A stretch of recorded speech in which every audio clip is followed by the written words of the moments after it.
അപ്പോൾ സഹൃദയരെ നമസ്കാരം. പിന്നെയും അനൂപ് വിൻസെൻ്റ് കാലത്ത് തന്നെ ഒരു സിനിമയെക്കുറിച്ചുള്ള അഭിപ്രായം പറയാൻ വേണ്ടി വന്നിരിക്കുകയാണ്.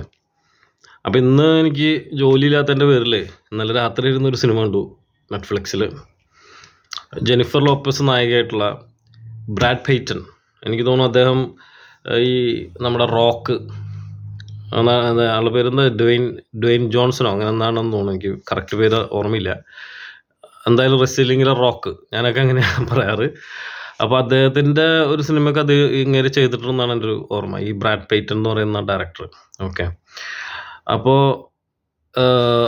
സിനിമയുടെ പേര് അറ്റ്ലസ് എന്നാണ്. അറ്റ്ലസ് ഒരു സൈഫൈ സിനിമയാണ്. അതുകൊണ്ട് തന്നെ ഒരുപാട് ഫ്യൂച്ചറിസ്റ്റിക് ആയിട്ടുള്ള കാര്യങ്ങളൊക്കെ ഇതിൽ കാണിക്കുന്നുണ്ട്.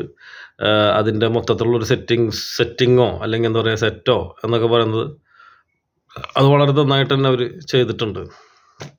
വിഷ്വൽസും വളരെ നല്ല രീതിയിൽ തന്നെ ചെയ്തിട്ടുണ്ട് എന്ന് പറയാതിരിക്കാൻ വയ്യ. പിന്നെ ഇപ്പോൾ ഇതിൽ കഥ എന്ന് പറയുന്നതിൻ്റെ ഇതിവൃത്തം എന്ന് പറയുന്നത് നമ്മൾ പല സിനിമകളിൽ സൈഫൈ സിനിമകളിൽ ഇപ്പോൾ ഈ പറഞ്ഞ പോലെ AI ആണല്ലോ ഇപ്പോഴത്തെ ഒരു ട്രെൻഡ്.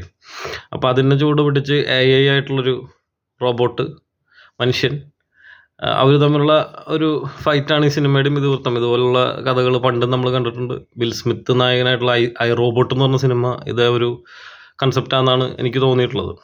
എനിവേ,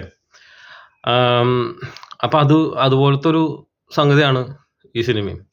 പിന്നെ ഇത് വേറൊരു ഗ്രഹത്തിൽ വെച്ചിട്ട് ഭൂമിയിൽ നിന്ന് പുറത്തു പോകുന്ന വില്ലൻ, ആ വില്ലനെ തിരഞ്ഞുകൊണ്ടിരിക്കുന്ന നായിക വില്ലനെ കണ്ടുപിടിക്കുന്നു. അത് അർമാഗഡ ഗാലക്സി, എന്തൊരു ഗാലക്സി ഉണ്ടല്ലോ, ആ ഗാലക്സിയിലെ ഒരു ഗ്രഹത്തിൽ ആണ് വില്ലൻ പോയി ഒളിച്ചിരിക്കുന്നത്. അവിടെ ഉള്ള ഫൈറ്റ്.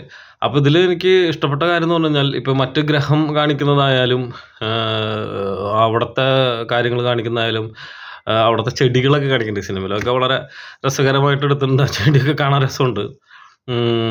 അപ്പോൾ വളരെ അൺസെറ്റിൽഡ് ആയിട്ടുള്ളൊരു പ്ലാനറ്റിലേക്ക് ഇവർ പോവുകയും മനുഷ്യന്മാരവിടെ പോയിട്ട് ഈ പറയപ്പെടുന്ന റോബോട്ടുകളായിട്ടുള്ള ഒരു ഫൈറ്റും കാര്യങ്ങളൊക്കെയാണ് ഈ സിനിമയുടെ ഇതിവൃത്തം എന്ന് പറയുന്നത്. അപ്പോൾ നമുക്കിതൊരു വട്ടമൊക്കെ കാണാം എന്നുള്ളതാണ്.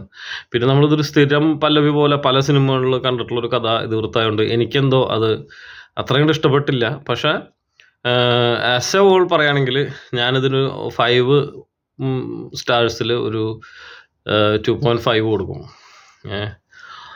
പിന്നെ ഞാൻ പറഞ്ഞ പോലെ ജെനിഫർ ലോപ്പസ് ആണ് ഇതിലെ നായിക. അപ്പോൾ ജെനിഫർ ലോപ്പസ് സിംഗറാണെന്നുള്ളതാണ് എൻ്റെ ഒരു അറിവ്. ഇതുപോലെ തന്നെ ഞാൻ ഈ അടുത്തിടയ്ക്ക് നെറ്റ്ഫ്ലിക്സിലാണോ ആമസോണിലാണോ എന്ന് എനിക്കറിയില്ല, ഒരു സിനിമ മദർന്നോ മറ്റോ പറഞ്ഞ ഒരു സിനിമ ജെനിഫർ ലോപ്പസ് നായികയായിട്ട് ഞാൻ കണ്ടായിരുന്നു. പിന്നെയും ഏതൊക്കെ സിനിമകളിൽ പുള്ളിക്കാരി നായികയായിട്ട് അഭിനയിച്ചിട്ടുണ്ടെന്നാണ് എനിക്ക് തോന്നുന്നത്. എനിവേ, സിനിമ ഞാൻ എൻ്റെ ഒരു അഭിപ്രായത്തിൽ ഒരു വട്ടം കാണാം. പിന്നെ ഇത്തരത്തിലുള്ള സിനിമകൾ കാണാൻ ഇഷ്ടപ്പെടുന്ന ഒരു കൂട്ടം ആളുകളുണ്ടെന്നാണ് എനിക്ക് തോന്നുന്നത്. അപ്പോൾ അവർക്ക് ഇത് ഇഷ്ടപ്പെടും.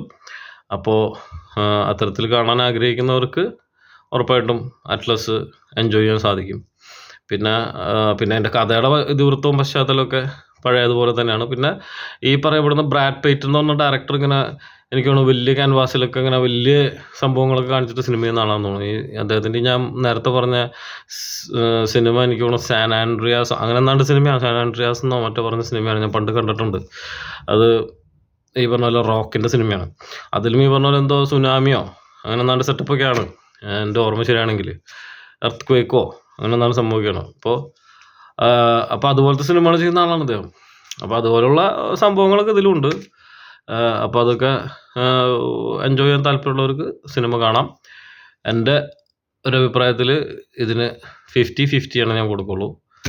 Okay, thank you.